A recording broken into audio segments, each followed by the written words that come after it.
Sahabat semua, kali ini Masa akan mengupas tuntas sepak terjang politik perjuangan seorang Soekarno pada masa pendudukan Jepang tahun 1942 sampai tahun 1945. Peran politik Soekarno ketika melawan pendudukan Jepang, perjuangannya diwarnai kontroversi, sehingga menimbulkan berbagai tudingan miring terhadap dirinya, dan beritanya terekspos menghiasi media massa yang terbit saat itu.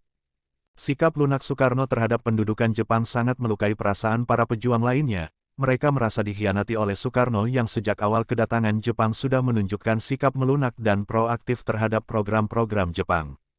Yang sangat kentara dari sikap lunak Soekarno, ditunjukkan ketika Soekarno bersedia menjadi pemimpin Romusa atau kerja paksa yang sangat memberatkan dan menyengsarakan rakyat. Demikian juga Soekarno aktif pada organisasi Gerakan Propaganda Jepang atau Gerakan 3A, bentukan Jepang yang kelahirannya sangat dikutuk oleh Sultan Syahrir.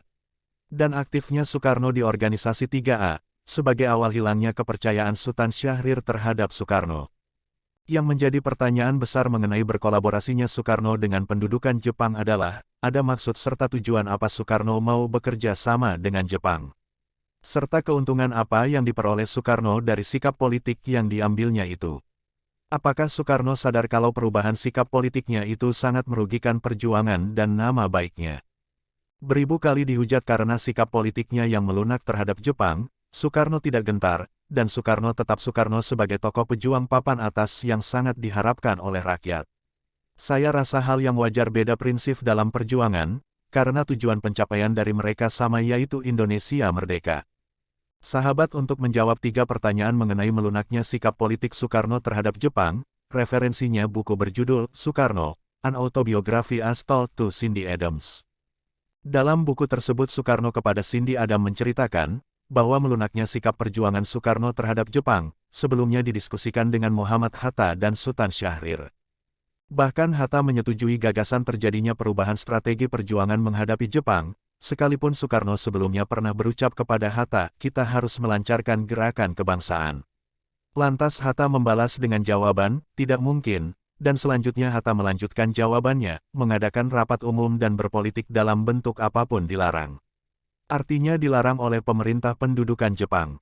Saya pikir, jawaban Bung Hatta kepada Bung Karno dalam pertemuannya itu, merupakan suatu isyarat kalau Bung Hatta menyetujui perubahan strategi perjuangan dalam melawan Jepang, dengan alasan karena mengadakan rapat umum dan berpolitik dalam bentuk apapun dilarang oleh Jepang. Jadi perlu dipahami, melunaknya perjuangan Bung Karno dan Bung Hatta dalam melawan pendudukan Jepang, harus dimaknai itu hanya bagian dari strategi belaka, demi lancarnya perjuangan itu sendiri. Dengan demikian, rasanya terlampau tergesa-gesa mengambil kesimpulan dengan mengatakan, bahwa Soekarno pengkhianat perjuangan. Perlu dikembangkan lagi riset yang lebih mendalam demi lurusnya sejarah.